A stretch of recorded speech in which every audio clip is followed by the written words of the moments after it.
Coming up, an extended interview with Governor Eric Holcomb on major investment in thousands of jobs, new jobs from Amazon, Apple, and Toyota. And a sneak peek at a map he carries around detailing where big investment is happening and where it's planned. We'll also talk about a $500 million plan to transform regional economies around the state. And food. It's a great way to explore other cultures. In our Trendiana segment, we are celebrating Asian Pacific Islander Heritage Month. Yelp's Brittany Smith will highlight Asian-owned businesses around the state, from a vibrant Burmese refugee population in Fort Wayne to a popular Thai eatery offering drive-through in Richmond, and much more. Plus, there's literally no place else like it anywhere in Indiana. I'm Mary Rachel Redmond in Martinsville at the state's only winery, brewery, distillery, all in one. Perhaps the best kept secret in Morgan County coming up. Details on those stories and much more ahead on this edition of Inside Indiana Business.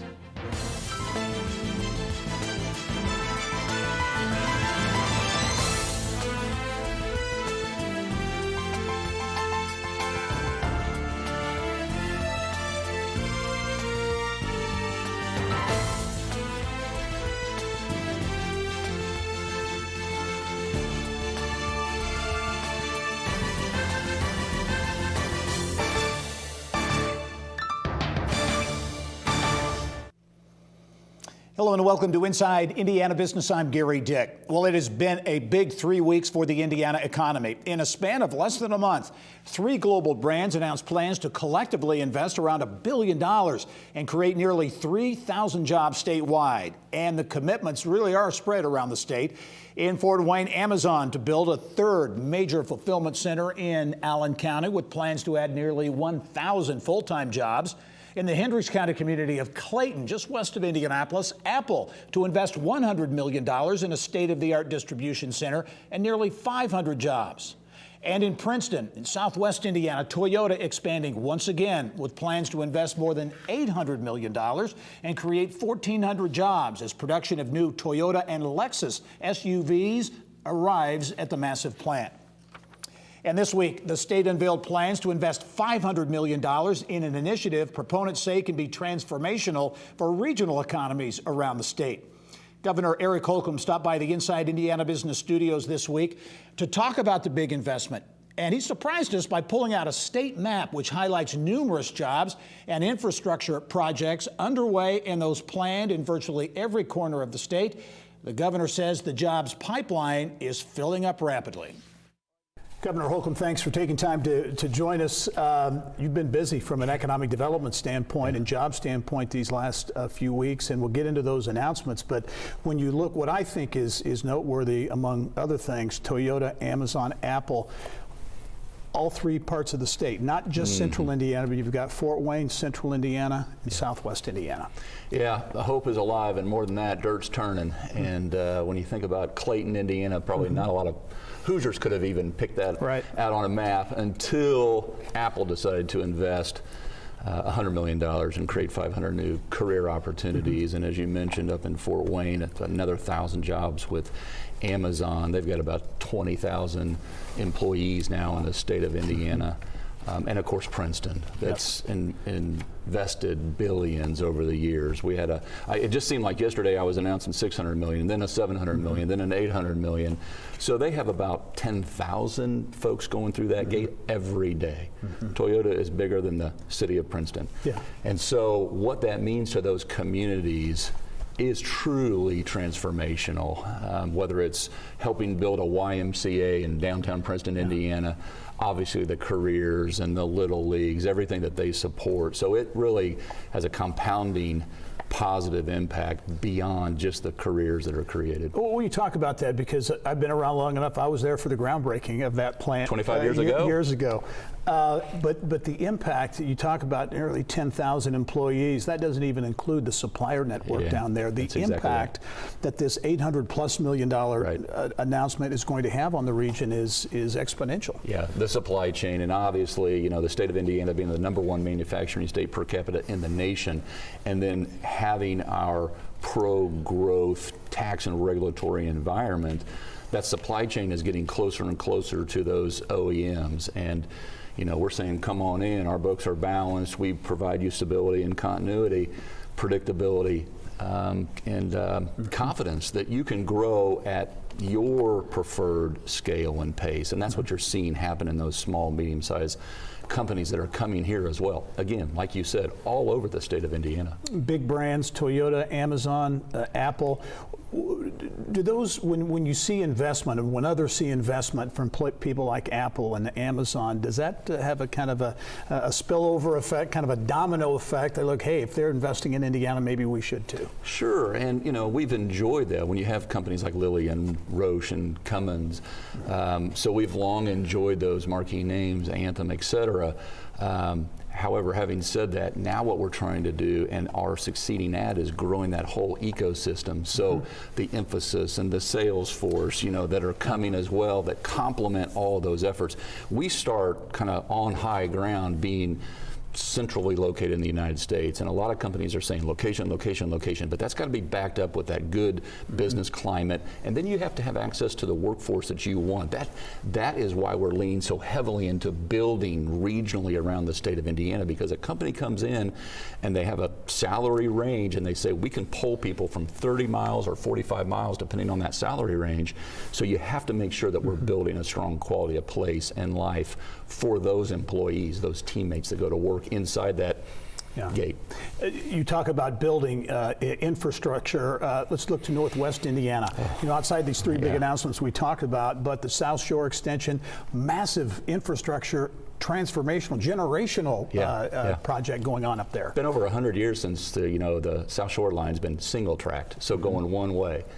Now we're double tracking that. So imagine the potential for growth along that route, and then coming down, from Hammond to Dyer, the Westlake corridor expansion as well, and having those new hubs that are magnetic. And when you think about the growth that we're seeing coming from the west and coming up across the river in the south, in these two opposite ends of our state, Jeffersonville and the Gary, that whole region, the sky's really the limit for where we end up in 10 or 20 years, and that's what we're planning for. The future, very quickly, and we'll talk more after the break, but the River Ridge Commerce Center, Jeffersonville, you mentioned is an enormous 6,000 acres, and it continues to grow as well. Yeah, and you think about the percentage of that acreage that we still have left to develop, and so you'll see some more headlines come soon about the continued growth, because obviously companies,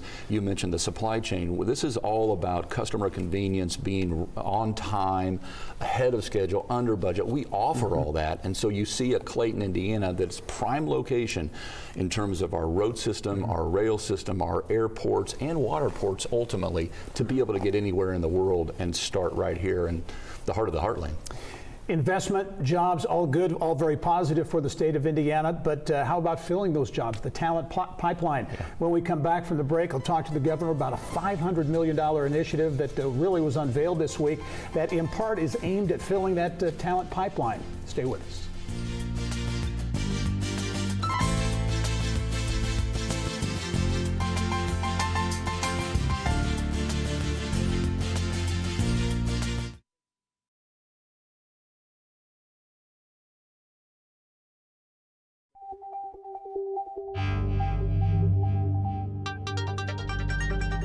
It's time to go inside innovation, brought to you by Allegion, pioneering safety. Well, certainly technology, innovation, doing things differently will be big drivers in efforts to grow the state's economy region by region. As we continue with my extended interview with Governor Eric Holcomb, he talks about a new $500 million initiative that he calls transformational. Ready. Okay, it's Regional Economic Acceleration and Development Initiative, $500 million, massive program approved by the legislature. It's kind of the next iteration of the Regional Cities Initiative. What's it all about? Yeah. Get ready for the future. That's what it's all about. It's about talent attraction. It's about retentions. It's about building good quality of places all throughout the state of Indiana, harnessing that synergy, whether it's rural, urban, or suburban, thinking outside the lines. And I mean, county lines, political lines, erase those and start thinking bigger. Start thinking about projects that are worthy, not just shovel ready. And so we know through this first iteration, as you said, with the Regional Cities Initiative, we put in $126 million of state dollars, good money up front, and that equated to about $1.22 billion. So we're thinking, how do we maximize our field position right now and accelerate away from the pandemic, and to just think for a second about that amount of activity on top of everything we're doing right now simultaneously in 10 or 12 regions of the state of Indiana. This is where you get to start to paint the canvas yourself and think about what are our threats in our region. We can address those for the first time, whether it's hunger or homelessness or workforce development programs or vacant buildings. This is the time to really spruce it up and truly take it to the next level. So we're looking at billions of investment coming in as folks start to think about how to attract more, not just attention, not just more visitors, Indiana becoming a destination to work, play, and ultimately stay, but to make it so that folks have a sense of pride about what they've accomplished looking back on all the activity that's going on. So a big number, $500 million, economic development projects, but also quality of life, quality of place, these things that get back to town, as we talked about. 3,000 jobs or so announced in the last couple of weeks. Where are you going to get that talent from? That's a big question. We have to skill it up. We have to do all the above.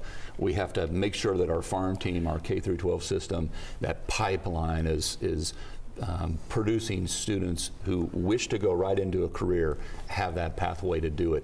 We have to be reskilling, upskilling folks that are out there, maybe not just on the sidelines. We've got 108,000 unfilled jobs right now in the state of Indiana.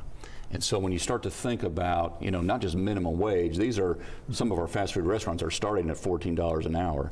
The jobs that we are bringing in through the Indiana Economic Development Corporation, they're just a tick under $30 an hour.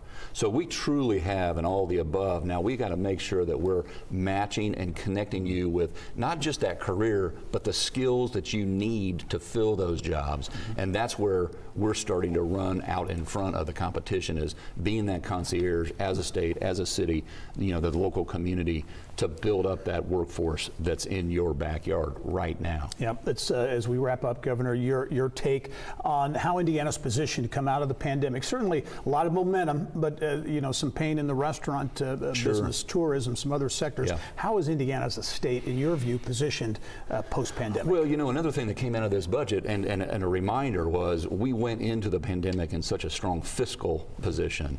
And that's a reminder about how important that really was and still is. We're still there. I said when we come out of this, I want to be stronger than we were going in it.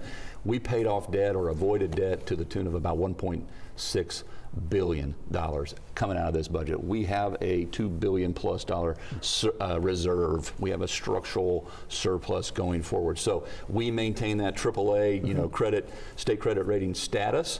After the pandemic, the name of the game from now on is skilling up our workforce at every turn for every sector. And that's where we'll be, squarely focused. All right. Indiana Governor Eric Holcomb on the state of the economy. Governor, thanks for joining us.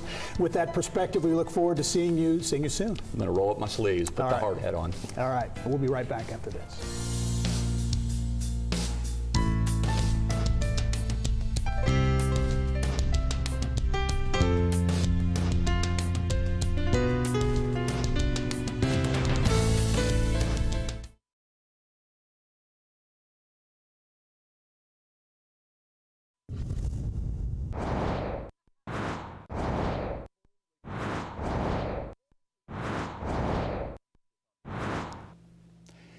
Here's what's making news now around Indiana. Brought to you by Chapman Heating, Air Conditioning and Plumbing, the man for all seasons, Chapman, chapmanheating.com. Well, it started out as just a winery a little over a decade ago. Now this family-owned and operated venture in Morgan County has ballooned into 4 homegrown businesses in one location, prompting it to become quite the destination. Around Indiana reporter Mary Rachel Redmond has more from Martinsville. We're can you find a winery, brewery, and distillery all in the same spot? In Indiana, there's only one answer. Welcome to Cedar Creek. We distill our mistakes. Hidden in the vast canopy of trees in Morgan County, just a quick jaunt off 37, is Cedar Creek. Undoubtedly unique and the brainchild of the Elsner family. We bought the property back in 2010, started building all the buildings out here. First came Cedar Creek Winery. After being here at the winery 4 or 5 years, people would make the comments of, oh, you know, we prefer beer rather than wine. That thought crossed of why not do beer? You know, we have a winery, let's do a brewery. Let's jump into it. And they did just that, and then some. We opened the brewery in 2015. Then my sister, she opened up our distillery in 2016. One of the things that we're most predominantly known for is our flavored rums. We do a variety of signature cocktails. These are our shared cocktail and spirits flights. So it's not just booze, you can actually do a cocktail. We do like a pina colada, an apple, a blackberry. Where's the pina colada? Oh, it's cute, it's got a little handle. Little mason jar style. That's delicious. And there's alcohol in there? Absolutely. Yeah, it'll find you. It'll find you if you keep drinking it, I promise. Probably the most popular thing that we got going right now is our single batch bourbon expressions. Each one of these came out of a different barrel, and so you can get a kind of a different flavor note just from how, you know, how it was aged or how we ended up working with the environmental conditions on that barrel. So does it taste good straight? Absolutely. I love it. It's fantastic. 120 proof? Oh yeah, go for it. So, cheers to you. Cheers.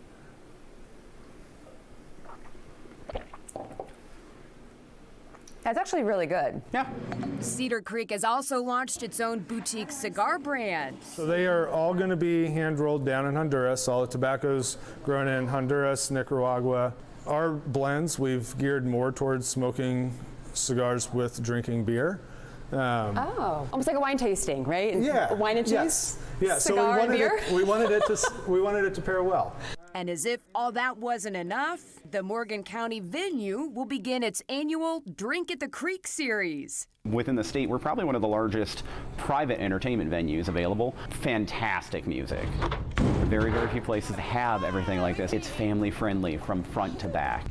You can have your children anywhere on the grounds here. If you want a cocktail, if you want a beer, if you want a glass of wine, you can find everything on one site. Mary Rachel Redmond, Inside Indiana Business.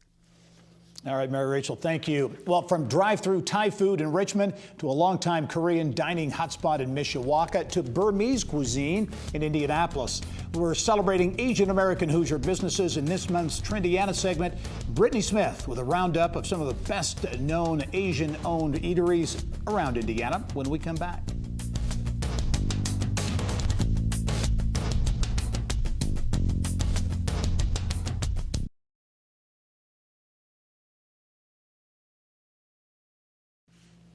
Well, Yelp's latest economic impact report on diverse businesses shows that consumers are increasingly looking to support Asian business owners as the rate of searches on Yelp for Asian-owned businesses in the U.S. increased by, get this, 3,400% in February compared to the same period a year earlier. In this month's Trendiana segment, Yelp's Senior Regional Lead Community and Marketing, Brittany Smith, is here to show us where you can find tom yum soup, purple rice burritos, and a lot more tasty dishes right here in Indiana. As always, Brittany, welcome. Thanks so much for having me, Gary. Yeah, I think this story is reflective of the diversity on the restaurant scene around the state of Indiana, and that's certainly, when you talk about Asian-owned businesses, that's certainly the case. So true. And I know food is just one category of businesses, but it's a great way to explore, and hopefully folks can get out there and learn something new about different cultures and our neighbors here in Indiana. All right, as always, you're giving us a statewide tour of some great businesses around Indiana, and we start to the east in Richmond, and this is a drive-through concept too, Thai Terra. Yeah, Thai Terra has converted since COVID hit actually to a drive-through type concept, which is amazing. I'm actually a little jealous of it to have some drive-through Thai right there in Richmond off of 70. You can pick out some of the classics that maybe if you're new to Thai, they've got Pad Thai. They've also got sesame chicken as some of the most popular items in their Yelp reviews. They also are known for their tom yum soup, which is presented beautifully and really great for sharing with your family. All right, going to a college town now, West Lafayette, and One in Y Cafe and Bakery. Yeah, this one actually just opened up in 2020, and they describe themselves as being an Asian bakery with a variety of treats, but also lunch items. Some of the really fun menu items that they have are the purple rice burritos that you mentioned, egg tarts, pineapple buns. Yelpers really love the mango lattes and the taro lattes. So you can get something a little bit sweet and savory there. Okay, our next stop, getting some national attention, egg roll #1 in Indianapolis. Yeah, this actually made our top 100 places to eat in the United States list for 2021. Top dishes that you're going to find there are the fresh spring rolls, the pho thai, which if you're new to pho, that's actually like a beef noodle soup with really amazing broth. And if you're a coffee fan, I'd suggest trying out their Vietnamese coffee. A lot of people don't realize that Vietnam is the second largest producer of coffee in the world. So great little way to get a caffeine fix too. Okay, heading back up, love it how this is statewide, to northern Indiana, Mishawaka, and Sonny's Korean Kitchen. Yeah, this business has been around for nearly 30 years in Mishawaka. And the really fun thing about it is Sunny, the owner, actually hails from South Korea, uses a lot of creativity in her dishes, but you're also going to find classics like the bibimbap, the japchae glass noodles. And the thing that also stands out in Yelp data is that more and more people are looking for Korean eateries and to try Korean food. And this is one of those great spots found right here in Indiana. Okay, 30 seconds, Brittany. Big Burmese population in Indiana. A lot of Burmese population in Fort Wayne. Here in Indianapolis, Chin Brothers Restaurant. Yeah, so right there on the south side of Indiana in the Southport Greenwood area, several wonderful Burmese restaurants and grocery stores. Chin Brothers is actually both, so you can go in, have the dining and try out some new dishes, but also pick up some ingredients to go home and try making Burmese food for yourself. Always a great tour around the state of Indiana. Brittany, Asian-owned businesses around the state. Thanks for joining us as always, and we'll talk to you soon. Thanks so much. All right. Well, the central Indiana economy should get a hefty economic boost with up to 135,000 race fans allowed in to watch this year's running of the Indianapolis 500. Speedway President Doug Boles addressed all things May on the next episode of the Business and Beyond podcast. He says the race at 40% of fan capacity will be the largest sporting event since the pandemic, and it could serve as a catalyst for other sports industries who are watching Indy very closely. Boles also shared an interesting breakfast story about Roger Penske shortly after the captain bought the track. So I parked the car out in front of the hotel about 6:05, walk in, it's like 6:07. So I'm 23 minutes early. And I walk in the door of the hotel and Roger Penske's sitting in the lobby looking out the front door and he said, "I'm glad you could make it on time." And I thought to myself, I'm 23 minutes early, but I think I'm probably late for Roger Penske time. More fascinating stories about Penske, the month of May, and IMS with Speedway President Doug Boles. He's my guest on the next edition of the Business and Beyond podcast. So check it out. Just go to InsideIndianaBusiness.com. Well, coming up in our next half hour, checking the boxes on how state lawmakers did in this year's session of the Indiana General Assembly. More money for schools, expanded broadband, but what didn't legislators tackle and what could it mean for the economy? We'll take a look.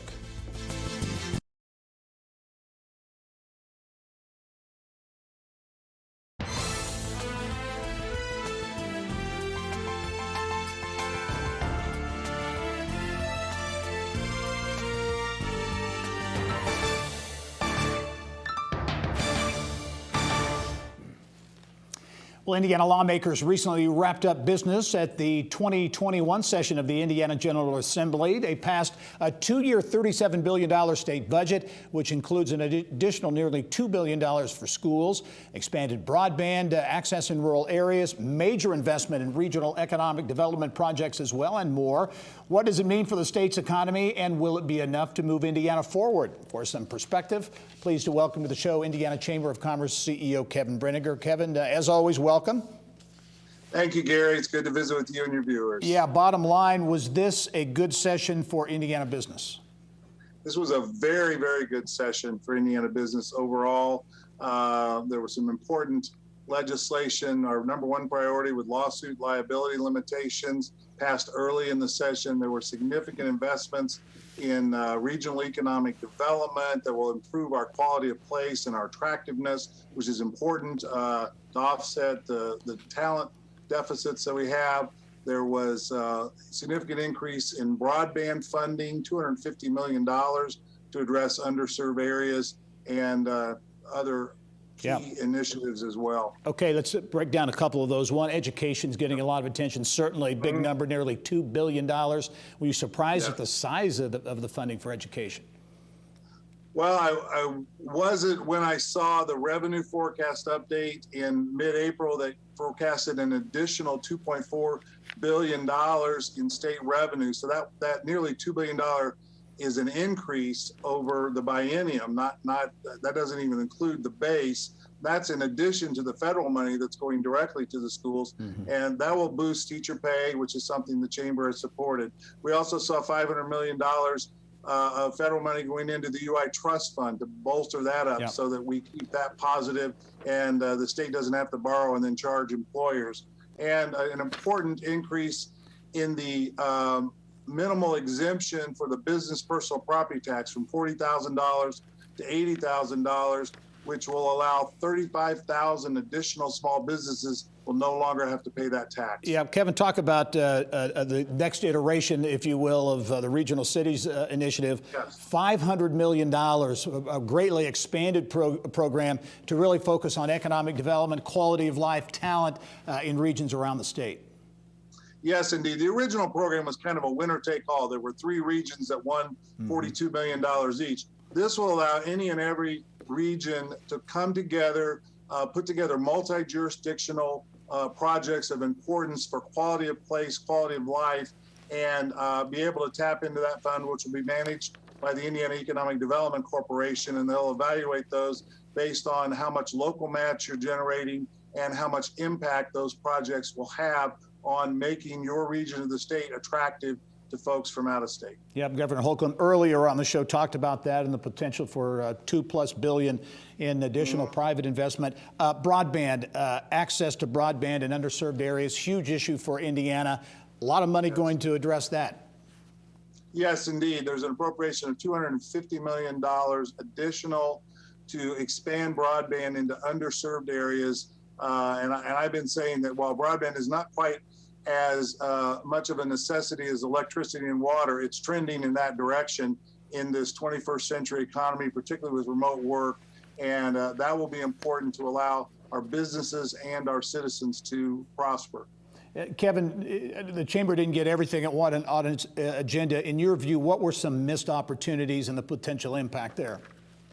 Well, yeah, we certainly got as much or more than we expected, but the missed opportunities were on the cigarette tax. We have the 4th highest smoking rate in the country, one of the lowest cigarette taxes, but we did able to push through a first ever tax on e-cigarette products, which will help deter youth smoking. We didn't get the requirement or the expectation that the federal assistance for free student aid form, or FAFSA, be expected. Our FAFSA filing rate and our college going rate is below that of other states. That was a disappointment. And then, of course, the WorkShare program, which would give employers an additional tool to use during economic downturns to keep employees connected to them. And we've passed on as much as $200 million in federal money to shore up our UI fund. Would have been even higher than the $500 million that was put in by the budget. Covered a lot of territory, a big session of the Indiana General Assembly. Kevin Brinegar, Indiana Chamber of Commerce, as always, thanks, and we'll talk to you soon. My pleasure, Gary. All right. Well, Indianapolis-based First Person has been acquired. The employee benefits brokerage firm announcing this week it has been acquired by New York-based insurance broker and consultancy NFP, though financial terms of that deal not disclosed. First Person founder and CEO Brian Brenner says the acquisition is the logical next step in a 20-year partnership between the two firms. Brenner founded First Person at the age of 24. He tells Inside Indiana Business the decision was a personal one. I've worked for 24 years to create something of value. I'm able to take advantage of a little bit of that, but also keep going and building and growing this marketplace. And being able to do both at the same time has been very freeing and exciting to think about what's next and look ahead to the future more. So it's been gratifying. It was a little weird for a minute. Didn't know exactly how to feel or think, but gave the news on Friday to our team, very well received, took it easy over the weekend, and Monday morning woke up, was energized, and our client reception has been remarkable. NFP employs more than 5,800 people worldwide. First Person says all of its 55 employees have joined the NFP team. Brenner says day-to-day client operations will continue as they have been, and he'll continue to serve as managing director of NFP, while First Person president and chief strategy officer Mark Minner will serve as NFP senior vice president. Help is on the way for thousands of Central Indiana students who've seen their grades slip during the pandemic. Details on Indy Summer Learning Labs still ahead.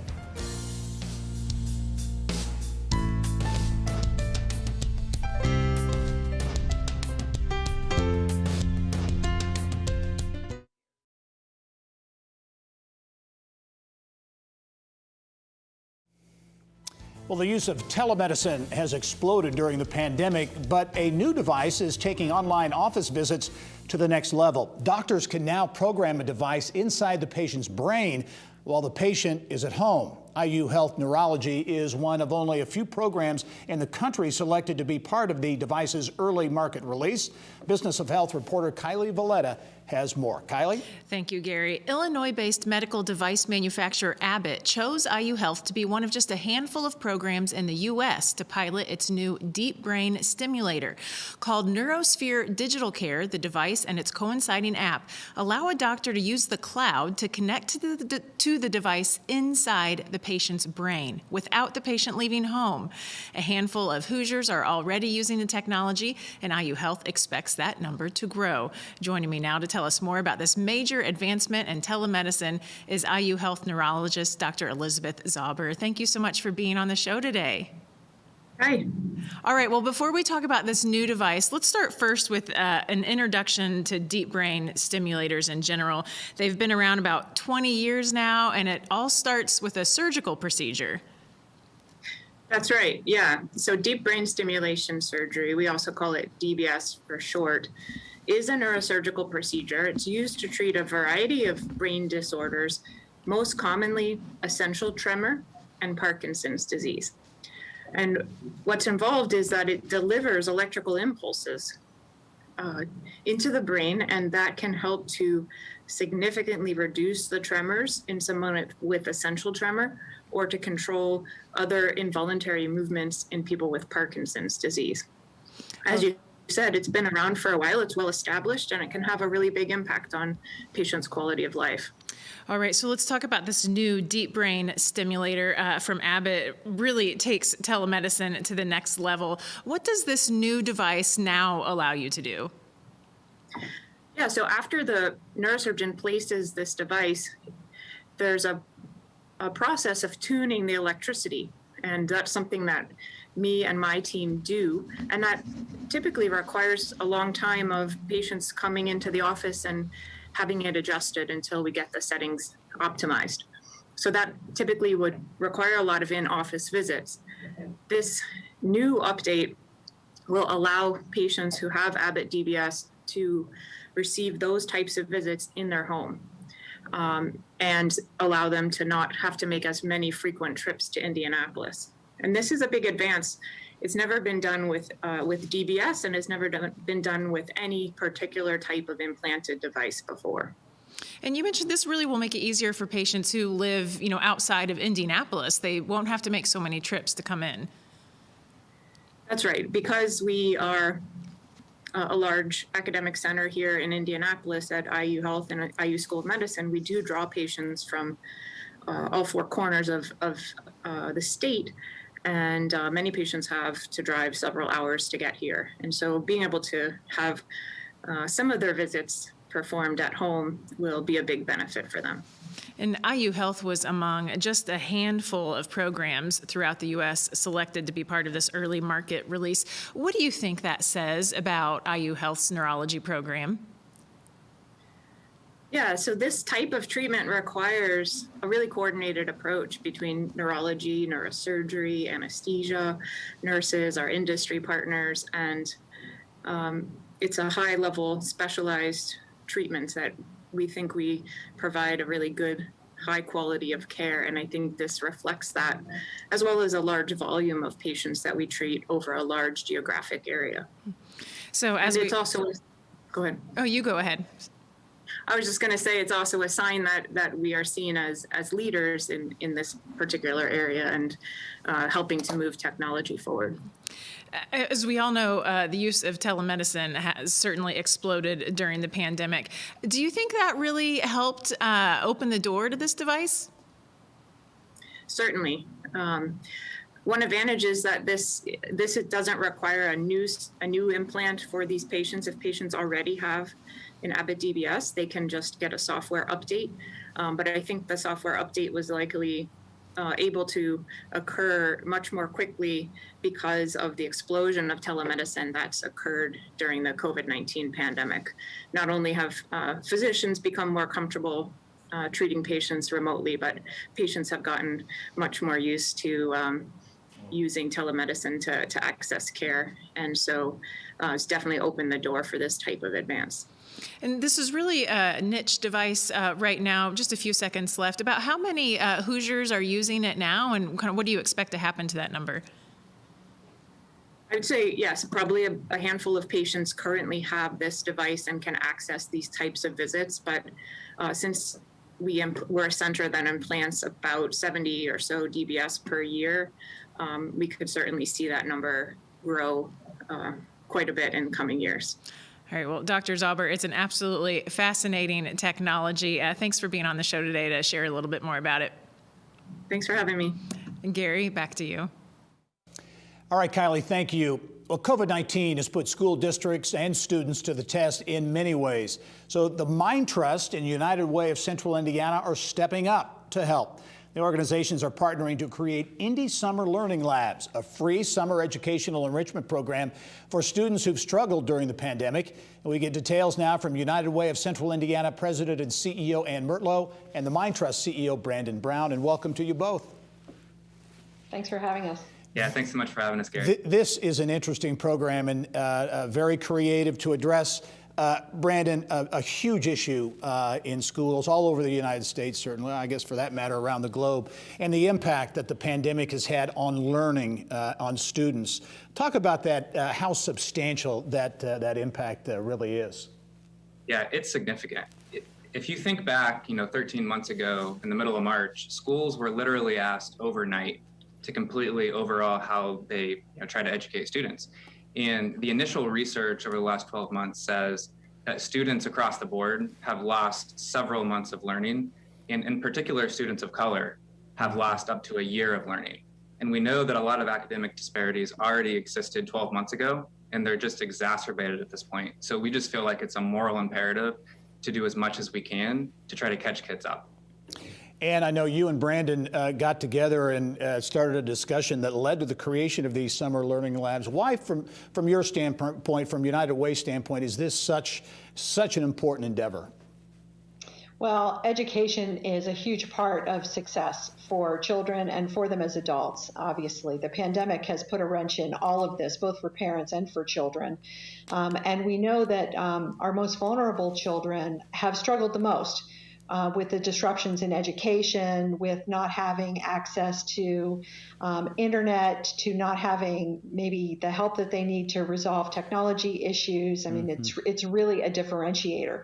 So what we wanted to do here was to really address an acute need created by the pandemic, but also create a high quality program that could then be used as an accelerator for learning going forward as well. So we have both short-term interests and long-term educational goals we're trying to address here. Yeah, Brandon, talk about how the summer learning labs are going to work. As we were talking off camera, you're up now to 46 sites, and you expect to serve maybe as many as 7,000 students. Talk about the model and how it will work. Yeah, it was just clear to both Ann and I that we couldn't put the onus completely on schools. This needed to be a community-wide effort. So our initial vision was not just to engage schools, but to engage nonprofit organizations, youth-serving organizations, and churches to really take a comprehensive approach. And we're excited to announce today that there are going to be 46 sites across the city that will have seats for at least 7,000 students. And these are a wide array of organizations that already work with kids that have really put a stake in the ground and said that we're going to spend 5 weeks this summer to accelerate learning for as many kids as possible. And I'm personally excited that it's not just a school-based effort. This is a community-based effort. And I'm really excited about what we learned this summer and then how we apply this to the education system moving forward. Yeah, so really impacting students impacted by the pandemic. And Ann, as you touched on this earlier, this is a summer program, summer learning labs, but this is something you want to make a longer-term commitment to. We do. We really want to see the results of this, but we're bringing high quality curriculum and really great enrichment opportunities together to make this a great opportunity and experience for the kids. But we also really want to prove out the concept that this can be an accelerator for education so that kids that may be behind where they should be have an opportunity to take short courses essentially and really be able to catch up in a way that is useful for both them, that is fun for them, but also really works for their families. Yeah, and Brandon, as we wrap up, you have a real need for teachers too, right, for these programs. Yeah, it's been not only a long year for students, it's been a long and hard year for teachers. So we're offering a $10,000 stipend for high quality teachers to work this summer to serve kids, which is about twice as much as what a teacher normally would get for the summer.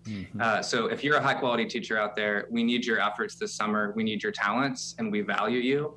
And we think that you could be one crucial part of a comprehensive effort to really help kids.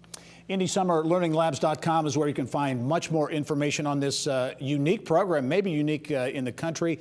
Indiana Summer Learning Labs. Ann Mertlow, CEO at United Way of Central Indiana. Brandon Brown, CEO at the Mind Trust. Thanks for joining us. We look forward to following the story in the weeks ahead. Sounds great. Thanks, Gary. All right. Our pleasure. Thanks, Gary. Well, crews have started construction on a $66 million art museum at the University of Notre Dame. That museum made possible by noted South Bend philanthropist Ernestine Racklin and her daughter and son-in-law, Carmen and Chris Murphy. The Racklin Murphy Museum of Art will stand on the south side of campus, serving as a gateway to the university. Notre Dame says the collections at the Snite Museum of Art, which is in the middle of campus, will be relocated to the new site. And Notre Dame says the new art museum will be constructed in two phases, with the first to be completed in the fall of 2023. The Indiana Fever preparing to tip off season 25 with some bold, new, and stylish threads. More on their new jersey, plus why they'll be playing home games on two different courts.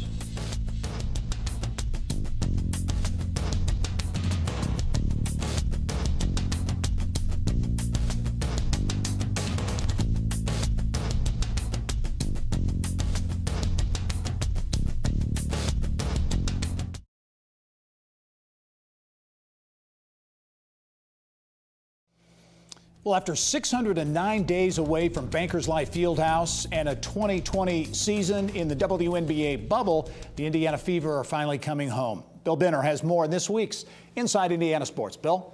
Thanks so much, Gary. After the pandemic moved the Fever and the WNBA to Florida last summer, the team, with a revamped roster, new uniforms, and a promising outlook, tip off their preseason Sunday and their regular season at Bankers Life Fieldhouse May 16th under second-year coach Marianne Stanley. And joining us today to discuss their much-anticipated return is Fever President Dr. Allison Barber. And Allison, welcome, and thanks for joining us. Thanks for telling the Fever story. We're excited to be here, Bill. Well, and Allison, again, a year away from Indianapolis, spent in the Wubble, where the team went 6-16. It's been a while since they made the playoffs, but I know that everybody's excited, A, about the return to Indianapolis, but B, about the return of a hopefully much improved team. Talk about that if you would. Sure. Tamika and Coach Stanley have done a wonderful job of really recreating the Fever. And so we've brought back some terrific veterans and then added to our roster with these amazing rookies who have great energy and style and have brought a lot of life to the team already. And training camp has been energized. So we're confident about the future of the Fever.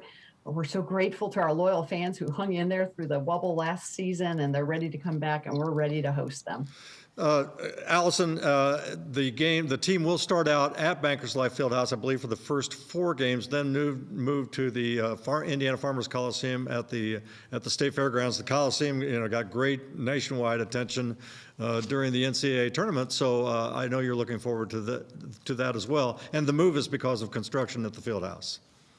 That's right. We're happy to host our fans and our teams at the Fieldhouse for May, which will be really exciting for people to see the new facilities and our just everything that we've done so well at the Fieldhouse. And then moving over to the Coliseum is such a great partnership. Cindy Hoy and her leadership and her team, they were thrilled and proud to be the home of the Indiana Fever for the summer, and we're going to have a great time out there. Our fans are excited about that arena as well. So, Bill, between the game that they're going to see with the Fever on the floor and our fans cheering us on, I think this summer is going to be our best that we've had in a long time. Allison, one of the positives that come out of the time in Florida last year was the Fever and the WNBA. They attracted large audiences. I mean, there was a real appetite for WNBA basketball. What we're watching happen across the country is just this movement around. It started a while ago, but now there's really great energy around the importance of inclusion and diversity. And people, both corporations, we're thrilled. Our new partnership with Anthem is a testimony to this. Companies are coming alongside women's sports saying, boy, this impact that the female athletes can have in the community is really and critically important to society. And so we're finding new partners. We just announced Google as a partner. Of course, we've got Salesforce and Ascension, our terrific partners to the Fever. But it's not just about basketball. It's about the work in the community that our athletes are doing. And we're finding great alignment and synergy, and it's going to just continue to increase. We're sure of that. Allison, Tiara McGowan is back. Lauren Cox, last year's first round draft choice. Jantel Lavender, Kelsey and Tiffany Mitchell in the backcourt, and you have a 6'10" girl who will be the tallest in the NBA, Betty Hattar from Hungary. And so the pieces are being put into place. That's so true, Bill. And this is what happens when you attract a coach like Marianne Stanley, putting together a puzzle piece by piece. How do we really build out this championship culture on the court, in the community? But you do it methodically. And that's why we've been thrilled about, we've had a tough start, just reimagining the Fever. But we have all the pieces in place.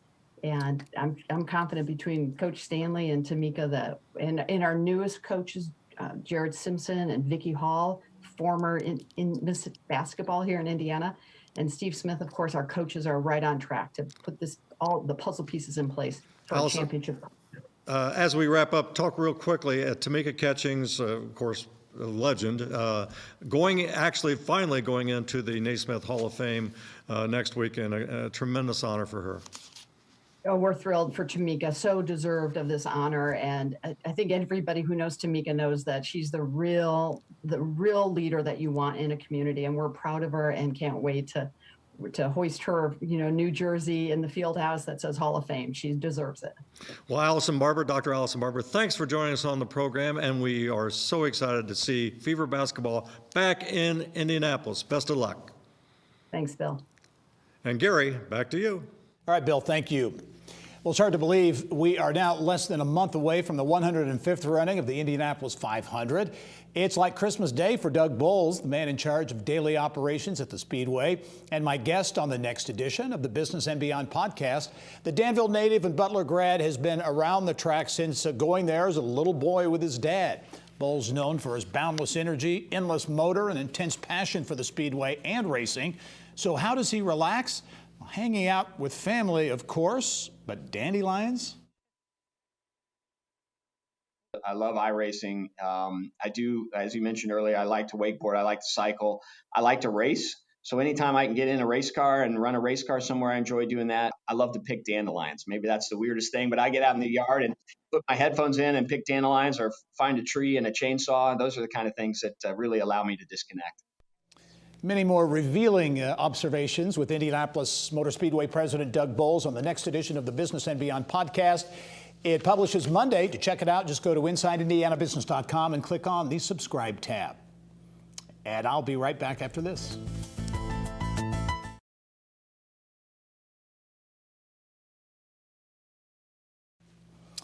Coming up next week, he's been a broadcast fixture at the Indianapolis Motor Speedway for decades. Now Paul Page is putting pen to paper and sharing some experiences there through his new book. It's Race Day in Indianapolis.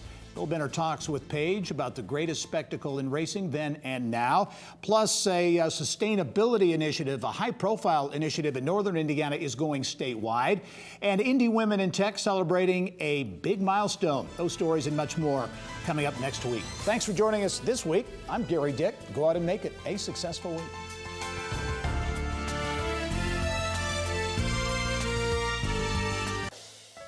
Inside Indiana Business with Gary Dick is a production of Grow Indiana Media Ventures